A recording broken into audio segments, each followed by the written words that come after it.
কথা কিছু কিছু বুঝে নিতে হয়, সে তো মুখে বলা যায় না, সে তো মুখে বলা যায় না।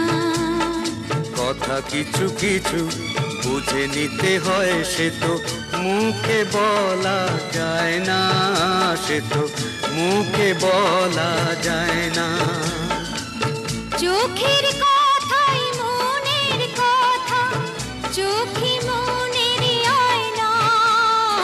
কথা কিছু কিছু বুঝে নিতে হয়, সে তো মুখে বলা যায় না, সে তো মুখে বলা যায় না।